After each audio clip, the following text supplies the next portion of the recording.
ભાવેશ વાણવી નામના યુવાન ઉપર ગઈકાલે રાત્રિના સમયે છે તે હુમલો કરવામાં આવ્યો હતો। શરીરના અનેક ભાગો ઉપર છે તે ધારદાર હથિયાર વડે હુમલો કરે છે। આરોપીઓ છે તે ત્યાંથી એ યુવકને બેભાન હાલતમાં ગાડીમાં પણ બેસાડે છે। ત્યાં સુધી તે લોકોને પોલીસનો ખોફ જ નથી। જ્યાં સુધી આ દલિત યુવાનના હત્યારાઓને પકડવામાં નહીં આવે ત્યાં સુધી અમે ડેડ બોડી સ્વીકારવાના નથી।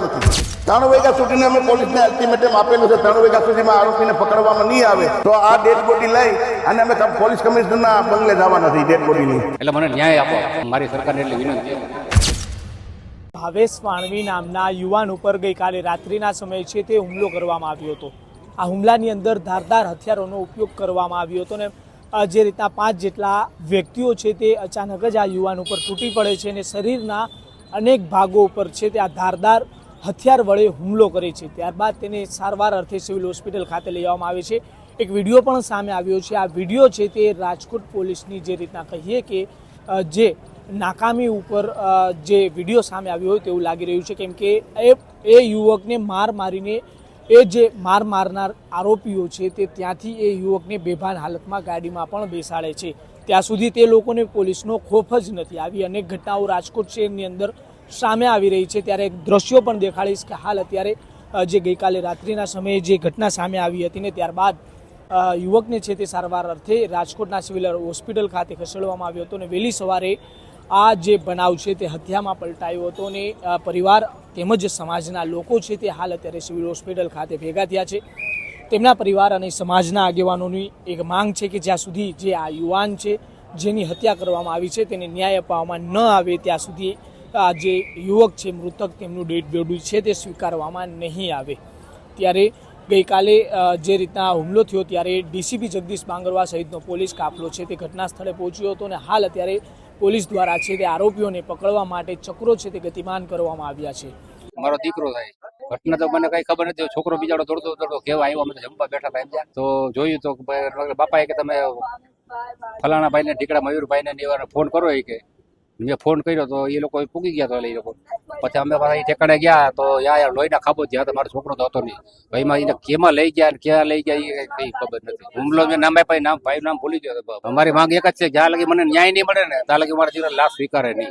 આજે મારો દીકરો તો કાલે કરો બીજા કોઈનો દીકરા પાસે દાવ થાય, એટલે મને ન્યાય અપાવો, મારી સરકારને એટલી વિનંતી છે।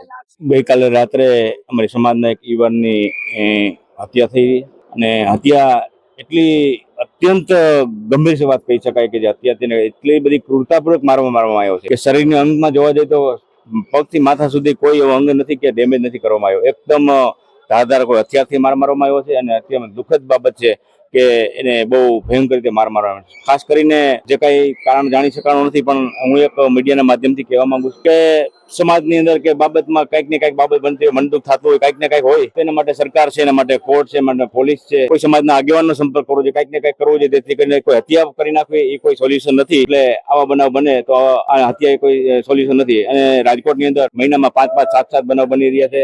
બિહાર ને યુપી નું થઈ રહ્યું છે।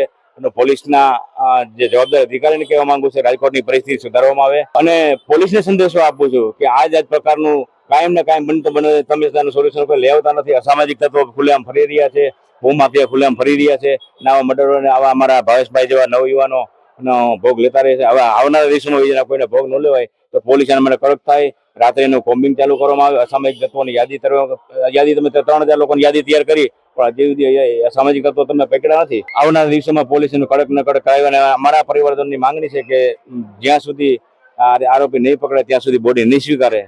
ગઈ રાત્રે રાજકોટ શહેરના યુનિવર્સિટી પોલીસ સ્ટેશન વિસ્તારમાં એક મારામારીની ઘટના સામે આવેલી, જેની તપાસ કરતા ઈજા પામનાર વ્યક્તિ ભાવેશ વણવી નામના ઈસમને ફરિયાદમાં જણાવ્યા અનુસાર અમીર ભરવાડ અને એના સાથે આવેલા 4 થી 5 ઈસમો દ્વારા માર મારી ઈજાગ્રસ્ત કરવામાં આવેલ અને આ અનુસંધાને ગાંધીગ્રામ પોલીસ સ્ટેશનમાં ફરિયાદ દાખલ કરવામાં આવી છે અને તપાસ ચાલુ છે। મેં જણાવ્યું પ્રમાણે રાત્રે એને સિવિલ હોસ્પિટલમાં એડમિટ કરેલો, બાદમાં આજે વહેલી સવારે ડોક્ટરોએ તેને ફરજ પરના ડોક્ટરોએ ઈજા પામનારને મરણ જાહેર કરેલ છે। ફરિયાદમાં મરણ જનારના મિત્ર દ્વારા ફરિયાદ આપવામાં આવી છે અને ફરિયાદમાં જણાવ્યા મુજબ મરણ જનાર અને આરોપી વચ્ચે શેરડીના રસના ચીચોડા બાબતે કોઈ મનદુખ ચાલતું હતું અને એના કારણે આ બનાવ બનેલો પ્રાથમિક રીતે જણાય છે। અત્યાર સુધી બહાર નથી આવ્યું। આરોપીને પકડવા માટે શહેર પોલીસની અલગ અલગ ટીમો કાર્યરત છે। પોલીસ સ્ટેશનની સ્થાનિક ટીમ એ ઉપરાંત ઝોનની એલસીબીની ટીમ અને ડીસીબીની અલગ અલગ ટીમો, ક્રાઇમ બ્રાન્ચની અલગ અલગ ટીમો આરોપીને ઝડપવા માટે